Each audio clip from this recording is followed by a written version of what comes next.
Before we start, I will say that I own the 40mm for a year and the 50mm for around 2 months. The 40mm f2 is Nikon's budget offering for a fast prime lens. It costs around €250 and has a maximum aperture of f2. When it comes to build quality, it's made out of plastic, and that includes the lens mount. Luckily, the plastic doesn't feel that cheap and the lens is rather solid.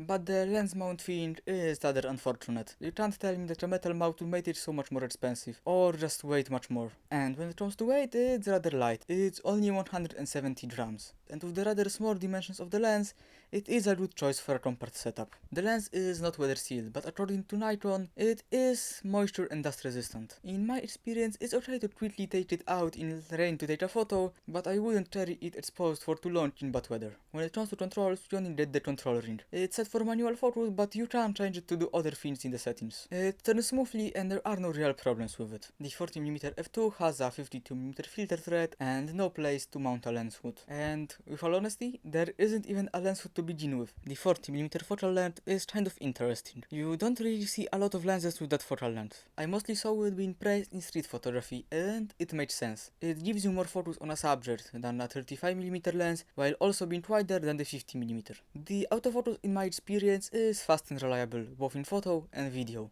The only thing that I complain is the quiet noise it makes when focusing, which can get picked up by the microphone when recording using built-in microphones. Though I never had an issue with that since the lens slows down in video mode to avoid making too much noise. When it comes to optical quality, it's pretty good. It's sharp but not clinically sharp. Also has a lot of character. Corners do get soft at f2, but the center remains rather sharp. It does get better at higher apertures like f4, but it's still perfectly usable even at f2. It kinda reminds me of my old 50mm F1.8G, and it's a good thing, because they both trying to be the same thing. A cheap prime lens. The lens does display some chromatic aberration, but you can just remove it in post. However, the main weakness of this lens is the close-up image quality. It can get quite soft and have little contrast. The problem does go away at f4, but if you want to do close-up photos or videos, be warned. The 50mm f1.8S is a rather interesting case of lens marketing. This type of lens is usually a cheap entry-level prime lens, usually in the 200 to 300 euro range. This lens is at least double the price, double the size, and way more than double the weight. So it's not a typical 50-nifty. So what is it? Well, Nikon decided to do a little switcheroo. The f1.4 version is actually cheaper and seemingly worse quality than the f1.8 version, making it the mid-range 50mm instead of the entry-level one. When it comes to build quality, it's made out of metal and plastic, and it is quite big as mentioned before. It's twice the size of a regular Nifty 50, and with that size comes the weight. 415 grams, nearly half a kilo. But despite all of that, ergonomically, it feels amazing. It fits my Z5 extremely well, and since the lens is longer, I can more comfortably hold the bottom of the camera when using it. The 50mm f1.8S also has weather sealing, which means it's good to use when it's raining or snowing. Control-wise, we have a metal control ring and an AM switch. The ring is a little unresponsive and large behind the build. The 50mm also has a 62mm filter thread and it comes with a plastic lens hood. When it comes to autofocus, it's somewhat fast and rarely misses. It does get a little bit noisy though. The 50mm focal length is pretty standard. There is a reason why a lot of beginner level prime lenses are at this focal length. The optical quality on this lens is basically perfect. The sharpness is beyond great even at the lowest aperture, and there is basically no chromatic aberration. There is a reason why this lens is often compared to the Zeiss Otus lenses. Alright then, since we did a quick review of the lenses, let's compare them and see who will like them. So the first thing that is different is obviously the focal length. 40mm is, as mentioned before, wider than the 50mm, but whether you want it or not is a different story. Some people like the 40mm focal length, while others might prefer a tighter shot. Like me, for example. I love the 50mm focal length. I generally prefer it over the 35 or 40, however the 40mm definitely gets the edge when shooting in tight spaces or indoors. When it comes to autofocus, it's interesting. The cheaper 40mm is actually faster and quieter than the more expensive 50mm lens. As for the noise, the difference is small. On both lenses you can't really hear it unless you are in a quiet room. The difference isn't really that big, however I have to give the point to the 40mm on this one. The difference between wide open apertures is negligible.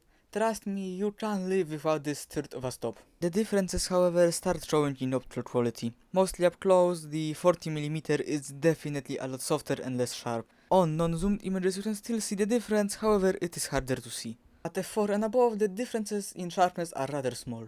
Yeah, I mean, you can still see them when zoomed in a lot, but most people don't do that, so it's negligible. So here is a comparison between them. As you can see, there is a slight difference in sharpness in the favor of the 50mm, however, at f4, as mentioned before, the difference is negligible.